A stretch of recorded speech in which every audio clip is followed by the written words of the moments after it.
show.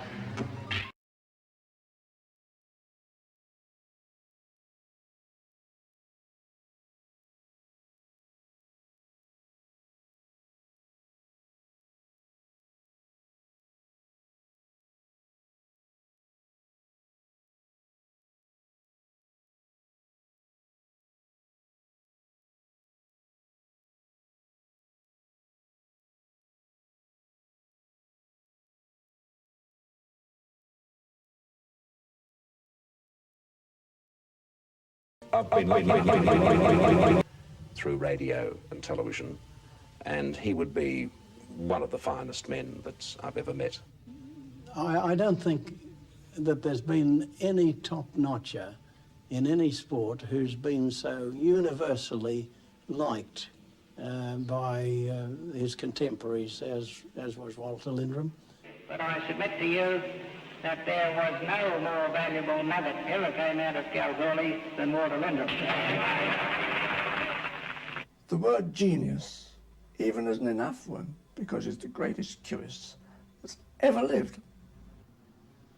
Walter Lindrum's sport was billiards, a game played with 3 balls, referred to in literature as early as the 16th century. In Lindrum's day, professional matches were played over a fortnight, with 2 daily sessions of 2 hours each. The final scores in such matches were of the order of 20 to 30,000. Scoring is achieved by potting, making in-offs and cannons, where the cue ball strikes both object balls. Lindrum's mastery of all aspects was total. Walter Lindrum once said that he doubted that there would ever be another billiards champion as good as him. He said that he was prepared to practice for up to 14 hours a day, and he questioned whether anyone would want to do that anymore. As a boy, he practiced wherever his itinerant family roamed. In his prime, it was on this table at the back of the Lindrum family home in Albert Park, Melbourne. The table is still lovingly cared for by Walter's niece, Dolly Lindrum, who still runs the Lindrum Billiards Saloon in Flinders Street. Perhaps it was this practice factor which gave Walter Lindrum a common link with some other Australian sports stars of his time. The Great Depression brought hardship to Australia, but it also produced sporting heroes of unparalleled achievement. Don Bradman emerged as cricket's most dominant ever figure. He's a young Melbourne man emerged from the cycling ranks as Australian road champion. The first step in a fantastic career which was to last many years. Hubert Opperman did the seemingly impossible for a non-European, winning the 1931 Paris to Brest to Paris race. His speech-making was to improve subsequently when he entered federal politics. Je suis heureux de voir gagner le panneau des plus dures courses du monde and battent le record à mes valeureux adversaires. 10,000 pounds. Far Lap, the Red Terror, earned immortality. That story has already been told on film. Here he comes now. Over near the inside rails, going easy, but Pike's not going to take any risks. He's riding him out. The others are scrambling for second and third. No danger now. Here's the post, and Pike eases him.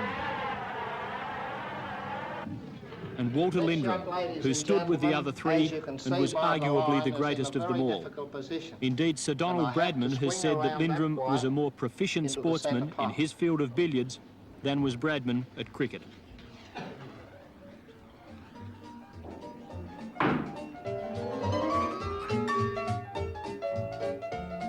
Lindrum was born in Kalgoorlie in August 1898. On the night of his birth, his father Fred won a billiards money match. At a double celebration later, it was suggested that the newest Lindrum, the first to be born in Western Australia, should carry the initials WA. The infant was christened Walter Albert, and it was in the billiard saloons of the local pubs that he grew up.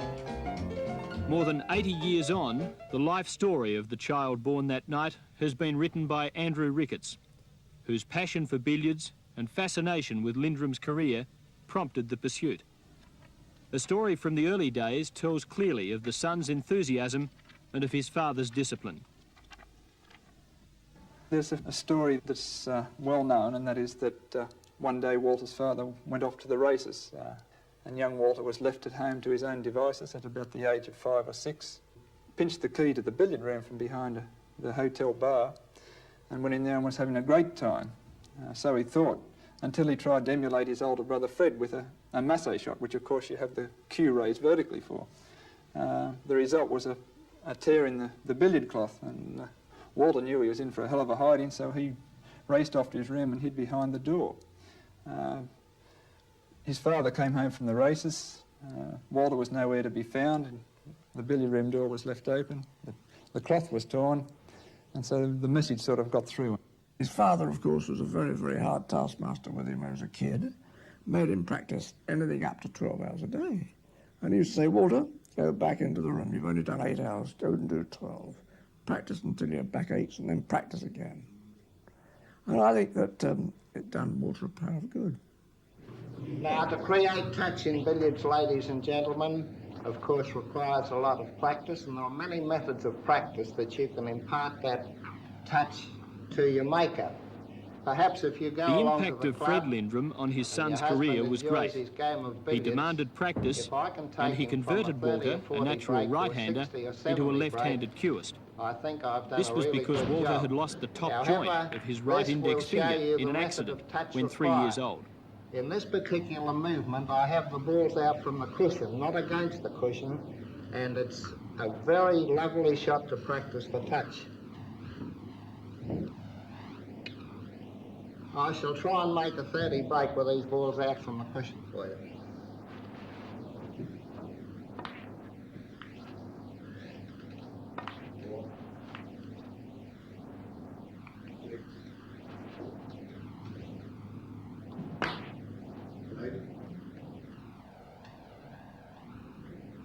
We'll start that little break again. One little shot went astray, and I think I'll have some more practice in it.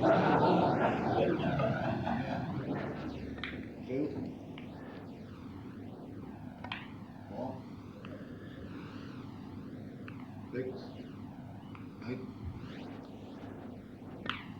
10, 12, 14, 16, 18. Again, we use the cushion. 20, 22, 24, 26, 28, 29. That is the touch that you'll find. Years of practice as a boy had produced a 30-year-old champion by 1929. In fact, Lindrum had begun playing professionally when he was 13. It was time for him to meet the world's best. Englishman Willie Smith came to Australia for a series of matches, and Lindrum agreed to a subsequent trip to England. The series in Australia produced triumph and tragedy for Lindrum. Against Smith, who was not the world champion, but was considered to be England's best player. Willie and Walter played 3 matches in Sydney and Melbourne. The third match in Sydney, which was to be a decider, with both players having won one of each of the 2 previous matches. And Walter's girlfriend, as she was at that stage, Rosie Coates, accompanied him to Sydney for the match.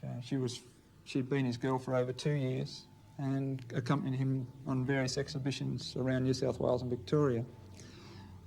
Rosie had been injured in a car accident in Melbourne some 2 months previously, and during the course of the match with Willie Smith, she took critically ill. Walter, despite being halfway through the match with Smith, wanted to abandon the match so that he could be with his girl. But she insisted that he go on and complete the match and win for her a silver tea service, which was one of the trophies. Finally, about the Thursday of the second week, Walter's form fell right away because Rosie had suffered a serious relapse again. And Willie Smith got within a few hundred points of him. After that particular session, Walter went to the hospital where Rosie was, and she asked him how he was performing. When she found that he wasn't playing up to his usual standard, she said to him, "Wally, you've got to make a 2,000 break for me." Now, Walter had never made a 2,000 break in his life up until that stage, but he left Rosie with the words, he said, "I'll try." And you wouldn't want to know, but in this evening session, Walter proceeded to make his first ever 2,000 break, which is some indication of what he could do when he really had to. But the very next night, after the evening session, Walter went to visit Rosie in hospital, and she turned gravely ill. She was barely conscious. He spoke a few words to her, left the hospital and returned some minutes later with an Anglican minister, and they were quietly married with just 2 witnesses to the ceremony. And it was within 3 or 4 hours of that marriage that Walter's precious Rosie passed away.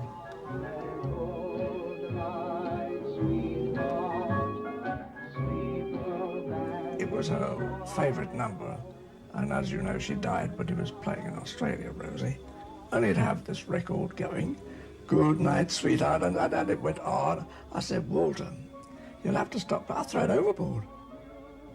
He said, "But it doesn't matter about throwing it overboard, I want to play it." He said, "If you throw it overboard, I've got 2 or 3 more. In September 1929, Lindrum left Melbourne on the SS Cathay, bound for England. Lifelong friendships, such as that formed with Sidney Lee, helped Lindrum overcome the grief he felt at Rosie's death. I can remember the night she died. He rang the billiard room in town, and he was in a dreadful state, and came back on the train next day, and I remember him hopping off the train before even it stopped. He was so agitated. And so I think that it was a big, thing for him to go to England and play as well as he did in that 1929 after her death. He really didn't want to go. He was so upset, and the family said, "Well, you must, you've got a contract and you must go to England and try and, do what you can for the game of billiards," which he did. And but it took him, a long, long time. And I sometimes wonder if ever he did, get over her death. She was a lovely girl. I can remember her, though I was only a child. But she was a very lovely person. After early successes in Glasgow and Newcastle, Lindrum moved south to give Londoners a taste of his talents. The crowds flocked to Thurston's Hall and Memorial Hall. In his first match in London, Lindrum scored 6 breaks of over 1,000 against Willie Smith before setting a world record of 3,262. From then on, he dominated English billiards. By the following season, he was regularly giving the world's best 7,000 start and beating them. In one such match against New Zealand champion Clark McConaughey in November of 1930, Lindrum's winning margin was 13,000 points. Willie Smith was once handed a £500 cheque by a friend to back himself to beat Lindrum. He set fire to the cheque. Such was the hopelessness of the task. Joe Davis was another to receive big starts from Lindrum. His victories were rare and narrow. Tom Newman said that Lindrum could not stand him up 7,000 and hope to win. He was wrong. Business associate and friend Walter Sykes recalls the magnitude of these performances. He was fresh from beating all the champions, so-called, of the world in one heap. Gave them 7,000 points each, and then proceeded to whop them. It was the most fantastic performance. Never in the history of any form of sport has that sort of thing been done. I never saw him get beaten in a long game. Never. Apart from giving some terrific starts, like 7,000 starts, to players of Tom Newman, Joe Davis, Clark McConaughey. He gave them 7,000 start and used to win easy up. And funnily enough, I happened to be with Walter when he made his world record break in later 2 or 3 years after he'd been here, that 4,137. And it didn't, it was just out of this world, something fantastic. And that's what he used to do, giving 7,000 start. But what I was trying to tell you, in that game, he actually lost the game because he was so enamoured with his break either you forgot to win. In one season in 1930-31, he made 63 breaks of 1,000 points each. 63. And I doubt whether all the other champions of the world, Davis and the rest of them, ever made that many in their whole lifetime. Here is that draw, ladies and gentlemen. Don't forget at 6 o'clock. 46. Here it is again, so you can see it's in the make-up to make that master player. 49. 51. Here again, I'll put the red and draw up there, so as I can make the next cushion off, next cannon off the top cushion. 54.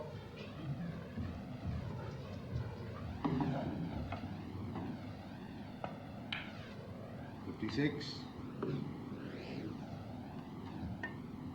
59.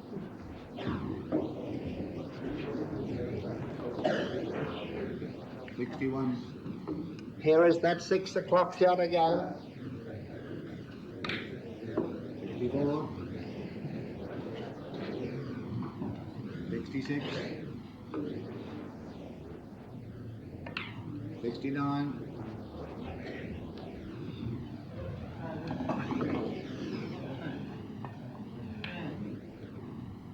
71. 74.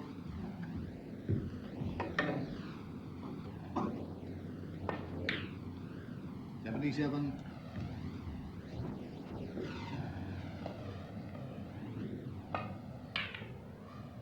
79.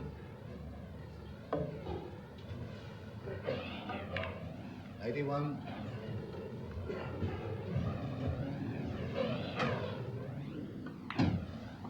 83.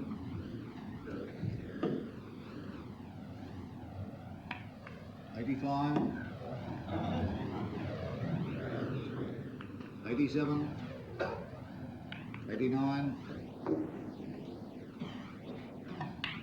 Newman's view that Lindrum could not stand him up 7,000 and win was stated before the two met in the International Gold Cup final of 1931.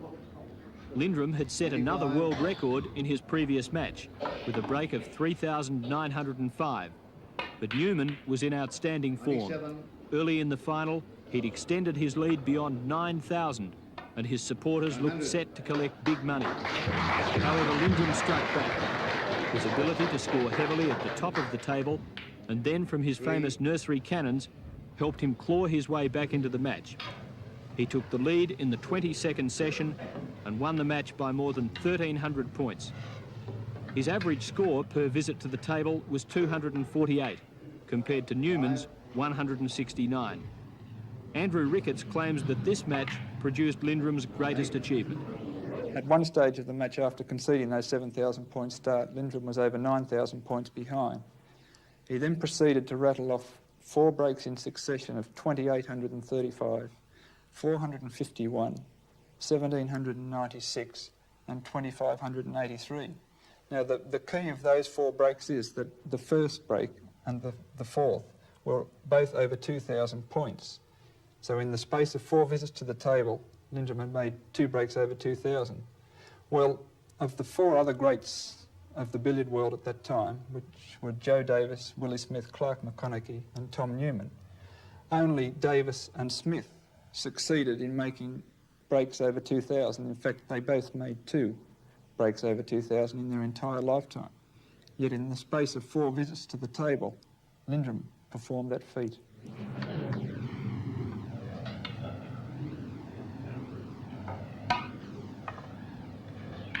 Third eye. Here is a very tough shot I've left, ladies and gentlemen, but here is a soft draw and I'll have them back at the top of the table in 3 shots.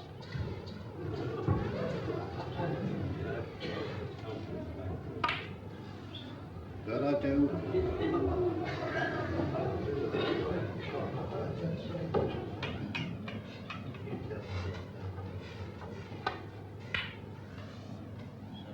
34.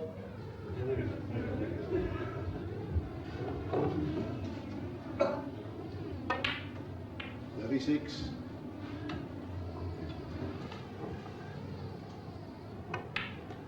39.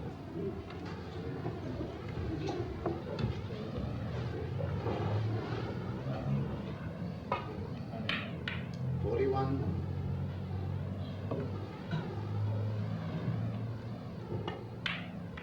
43. 45.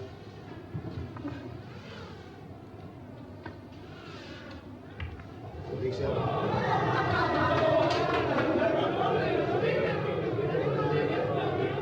If there was a skill which placed Lindrum in a class of his own, it was his ability to score from the nursery cannon. It was this skill which caused the rules of billiards to be altered. Lindrum did not originate the nursery cannon, but he perfected it and forced his contemporaries into efforts to follow. A small few had some success. The name is derived from the effect of nursing the balls along a cushion in a succession of very delicate touch shots. Executed by a master, the shots appear simple and virtually identical. In fact, no two are the same. Some require the use of side, others do not. Strength and thickness of contact are also variable. If the cannons themselves require enormous skill, gathering the balls for them perhaps requires even greater care and expertise, remembering that an error made in the process terminates the player's break. Sadly, in the 1980s, very few players can demonstrate nursery cannons at all, let alone employ them for heavy scoring. 99. I'll conclude this break, ladies and gentlemen, at 200, so you go on just the same for 5,000.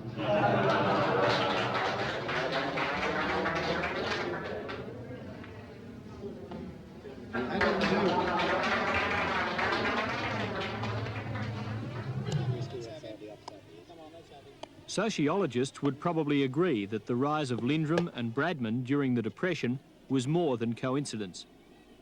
Astrologists might argue that their birth dates, just 2 days apart, although in different years, represent another factor.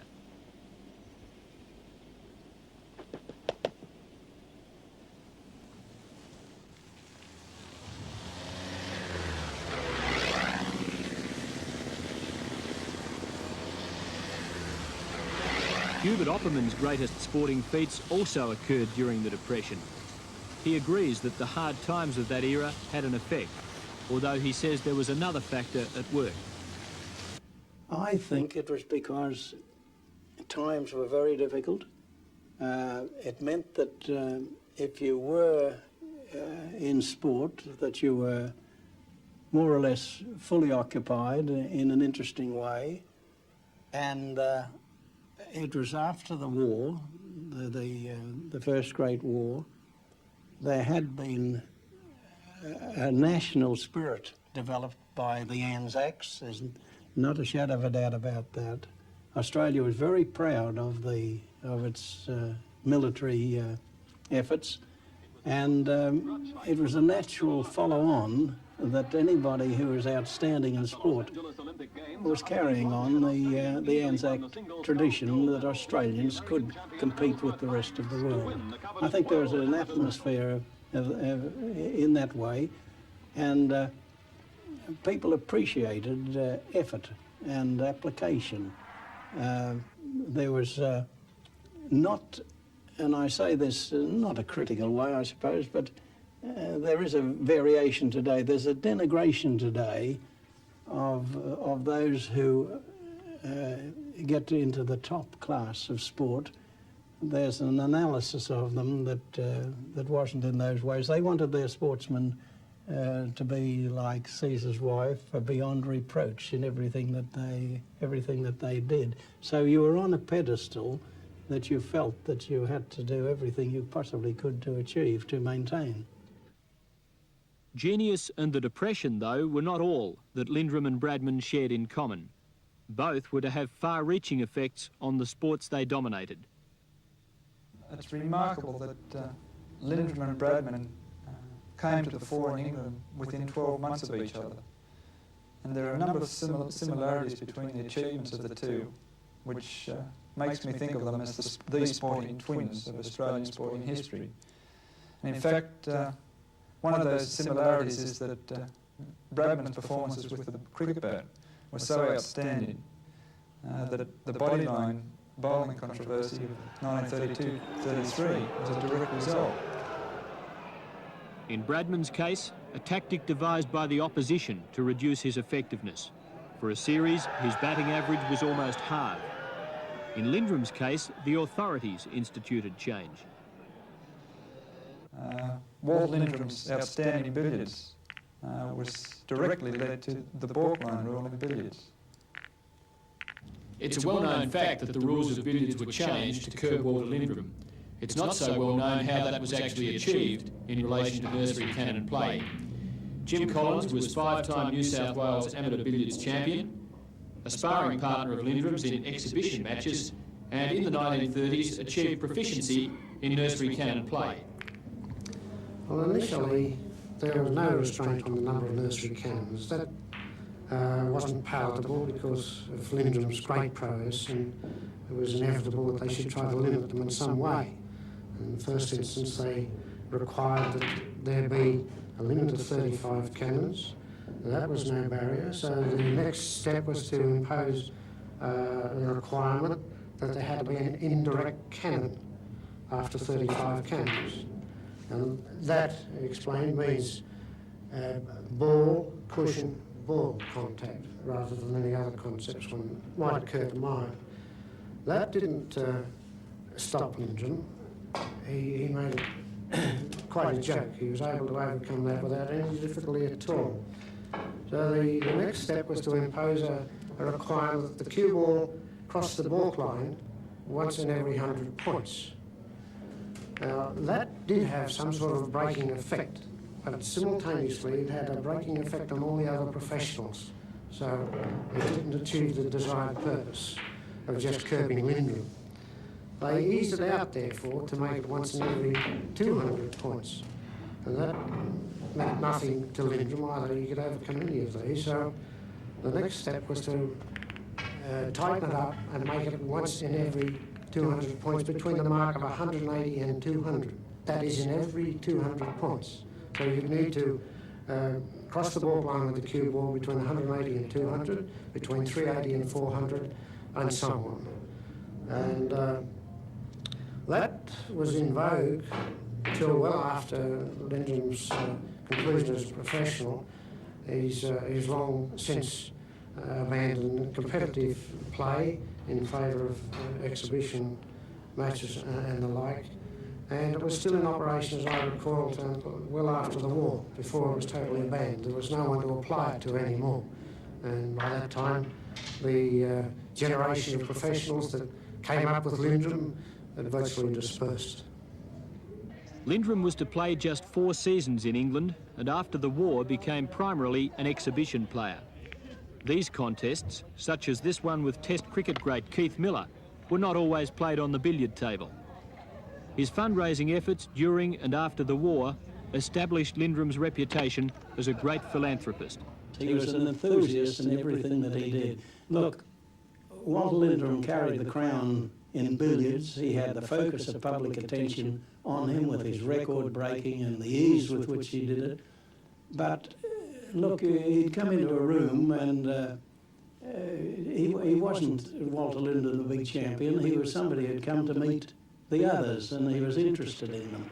But on his charitable side and on talking of billiards and talking of sport, Lindrum was an absolute enthusiast. That's a point I think that mustn't be overlooked, that Lindrum had a great interest in other sportsmen, and he had an almost encyclopedic memory for times and distances and championships. And so amongst sportsmen, of course, he had a tremendous respect because of the, interest obviously breeds interest. In 1958, an appeal was launched in Victoria to raise funds for the fight against cancer. A sportsmen's committee, headed by Lindrum, contributed £57,000. This committee subsequently became the Sportsmen's Association of Australia. The foundation president was Walter Lindrum. At an association dinner for the Australian Test team in 1959 at the Melbourne Town Hall, the toast to the president was proposed by Lindrum's old sporting twin. Now, I don't quite know why I was chosen to propose the toast of the chairman, Walter Lindrum. The nearest reason I could get to it was the fact that I was born on the 27th of August and Walter was born on the 29th of August. It becomes apparent from historical film available for this story that Lindrum earned universal respect and affection, not only from those in the sporting world and not just from those of his era. Perhaps I saw him as a father figure, but I also remember him staying around, as I say, not only after a television show, but after a small charity function. But I was the compeer and he was the special guest. And he was supposed to leave at 4 o'clock in the afternoon. He stayed there until 6 o'clock in the evening, talking to everybody. Anybody who wanted to ask anything of him or just be seen with Walter Lindrum, he didn't mind. And a fortnight prior to this, I'd been at another charity function. I was going to say similar, but it was quite dissimilar. It was at either the stadium, now known as Festival Hall, or perhaps it was the Melbourne Town Hall, I can't recall. But there are thousands upon thousands of people there. And what I remember, his attitude at this huge function, which everybody knew was going to get a lot of coverage in the press and also on television, his attitude there was exactly the same as it was going to be, as I discovered in a fortnight's time, at a very small function in Fitzroy for 200 people, which would get no press coverage at all. That was the sort of bloke I found him to be. Lindrum's efforts during World War II are estimated to have raised £500,000 for various organisations. His exhibition play, while perfect for money-raising purposes, was not the stuff to hone his game to its pre-war sharpness. He withdrew from a planned showdown with the American billiards champion Willie Hopper, preferring to rest on his record and avoid damaging a great reputation. In doing so, he knocked back financial security, which he never achieved.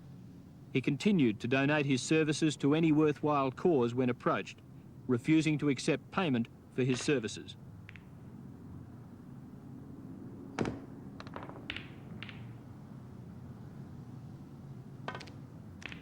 He was never interested in money to begin with. He never wanted to be rich. And he died a poor man because all he thought of during the war years, especially what he could do. He used to say, those boys are fighting for us. He had a nephew that was a prisoner of war on the Burma Railway, and he felt very, close to those boys that are suffering, and he just wanted to do everything for, charity. And he always said, I'm not interested in money. And he did really die a poor man. And later in life, he raised hundreds of thousands of pounds, it seems, for charity. Yes. What was his motivation then, do you think? Oh, well, it's just that he was fortunate in having parents that had a good business in Flinders Lane, and they were able to help him. And that's why he was able to carry on and do charity work as much as he did through their help. I can remember the time he gave away about 14 billiard tables to the armed forces. And we'd have carriers here in this home every day taking out tables that he wanted to give. He was most interested in everything, in people, and he always felt sorry for people that, were less well off than what he was in perhaps fame, we'll say, not money, but in his travels and all that. He was fortunate in meeting the people he did, and he thought, well, there's a lot of people that I can help now.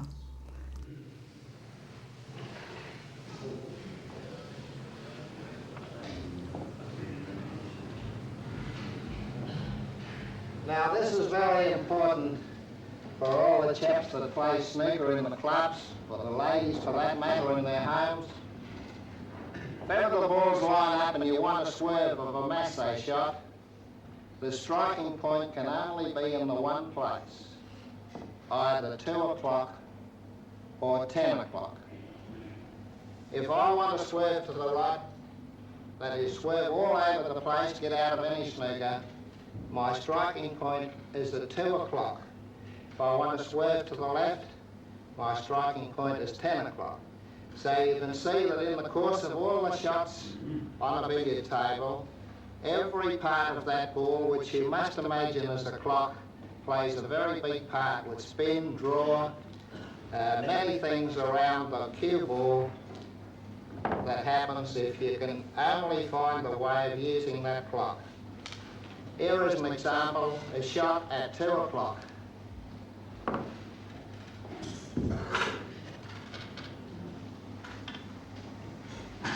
I have the 3 balls in line right along the cushion. I have to swerve around the white and pot the red.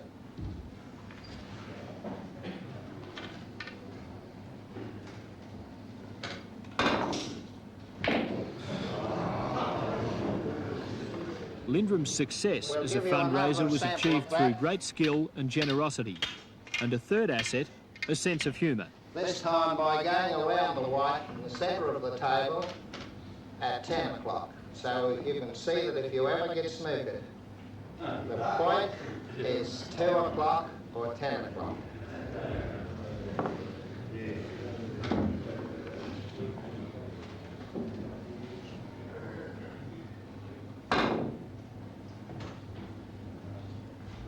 I can assure you, ladies and gentlemen, that I hit my ball then at 11 o'clock.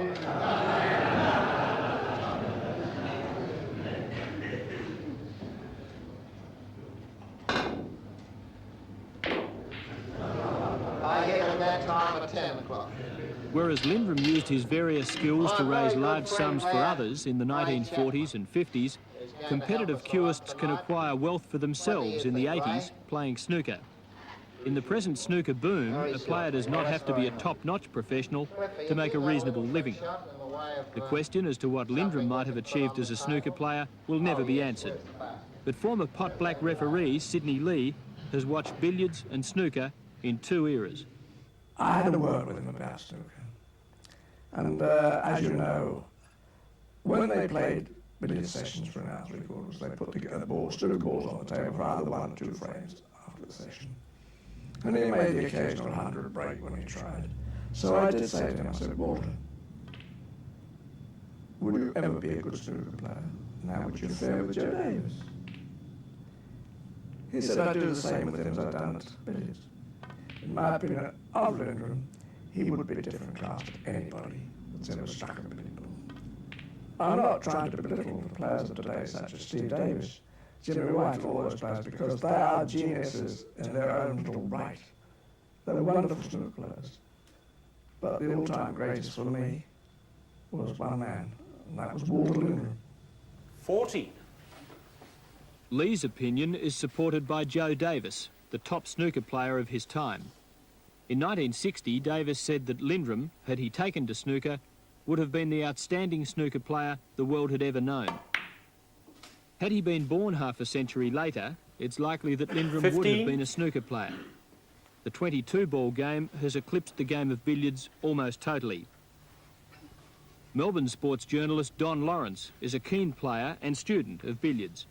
He refutes the view that Lindrum so dominated billiards as to kill the game. I'd not like to think that it did. I think that he was such a perfectionist at billiards that people admired him enormously, and of course nobody could quite reach the standard that he did. And I don't think it was that fact so much. I think probably the advent of television, the number of balls, it's a much more televisable game than billiards is, and therefore all the good players, the players with talent, head towards snooker.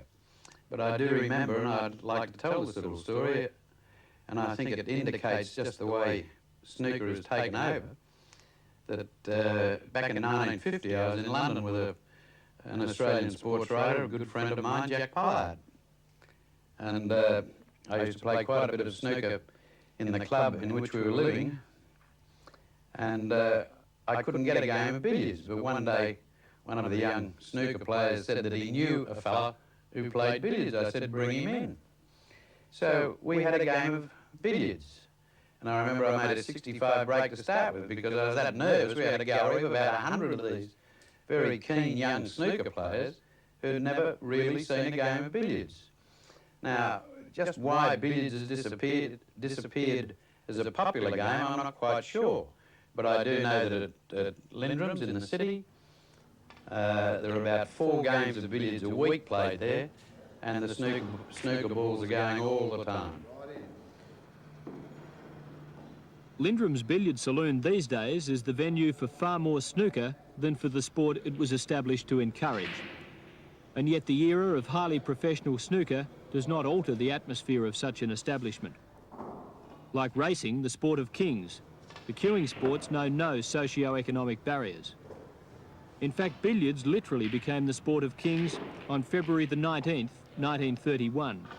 Walter Lindrum was officially summoned to give a special performance for King George V and Queen Mary at Buckingham Palace.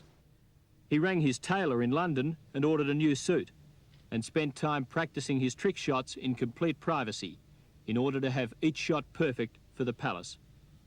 After giving a performance for the King and Queen of over an hour, the King presented Walter with a set of cufflinks, and that pair of cufflinks became almost an essential part of Walter's attire for every exhibition and performance during the rest of his career. Born in Kalgoorlie to a family of moderate means, Lindrum grew to walk with kings and prime ministers. The British Prime Minister Ramsay MacDonald entertained him at dinner at 10 Downing Street, and Sir Robert Menzies regarded Lindrum as a friend. Possibly the greatest exponent of any sport that Australia has produced. He was a great fundraiser for many charities. In 1951, he was awarded an MBE, and in 1958, an OBE. But the world's greatest cueist never became Sir Walter Lindrum. A knighthood came through for him, and Sir Robert Menzies called him to the Windsor Hotel on a Sunday morning, and he asked him if he was living with his wife, and Walter said, "No, Sir Robert, I'm getting a divorce," and he said, "Well, I've got some news for you. The knighthood has come through, but I will not be able to give it to you, because in those days the royal family did not believe in divorce." But he did say to Walter, "Perhaps in 5 or 6 years you will get it. Things will change." And that was a sad part of Walter's career, because so many letters had gone to government, why not other sportsmen and not Walter Lindrum? And not many people realise that was the story. Was he hurt by that? I think he was sad. I can remember him walking in home on the Sunday after he'd been to the Windsor, and he just went to his room, and that was sad for him, because I think he richly deserved it. There's no doubt that Prime Minister Menzies wished that his friend Lindrum be knighted. Lindrum had done more than earn Menzies' respect with his skill and personality. He'd actually done the PM a political favour. It happened after the declaration of war in 1939, when Menzies had introduced the National Security Bill into the House. Labor firebrand Eddie Ward let it be known that he would oppose every section of the Act, making for a drawn-out debate. Menzies wished to avoid that, as he was due to travel to Perth, and he sought Lindrum's assistance. It was Lindrum's job to lure Ward into a billiards game during the parliamentary luncheon recess, and hopefully detain him for the afternoon. So Menzies engineered this, and Walter did it. He got him interested and asked Eddie to show him a few tricks. Of course, he wasn't backward in showing Walter what he knew and how he played, and Walter commended him on his performances and so on. So then they got into the nitty-gritty, the really hard stuff, you know, the very difficult shots. And by this time, Eddie's completely lost all knowledge of time and place and everything else. I think he's forgotten all about the legislation. So enthralled was he to be playing with the champion of the world, and even, you know, on a man-to-man basis too, almost equality. Anyway, they were there, and every now and again Menzies would pop his head round the corner to see how it was going, and you know, give a signal to keep him at it. And this went on all afternoon. And finally, they got the signal that it was right, it was all over. The Act was passed. When Walter Lindrum died at the age of 61, of the many tributes which were paid, perhaps the greatest came from the then Australian Prime Minister, Sir Robert Menzies. He said Walter Lindrum was a great sportsman and a most patriotic citizen. But to me he was more than this. He was a great gentleman and a great friend. Lindrum died at Surfers Paradise in July 1960 and was buried in Melbourne. The Sportsmen's Association of Australia erected a marble billiards table at his grave. To me, he was such a wonderful person, a kind person, and he never had 1 ounce of conceit in him, and that's something I will always admire about my uncle, because so many people can become swollen-headed, and he just kept, so natural and so nice. That there's never been another Lindrum, and I was pleased to meet him and be so friendly with him as to know his mate at the game. There'll never be another Walter Lindrum. And I would like to play this one. It's my own favourite shot, as my good night shot, ladies and gentlemen. As the black ball is the last ball in the game of snooker, I'd like to conclude by playing this almost impossible position shot to pocket the black into this pocket.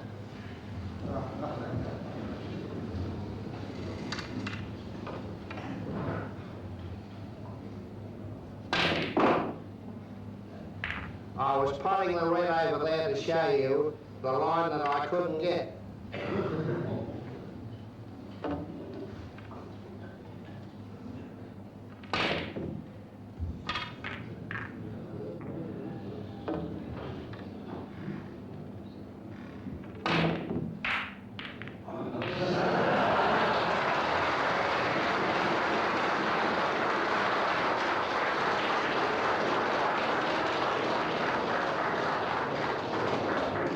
Thank you, Channel 2. That was a lovely experience, and a good night, ladies and gentlemen.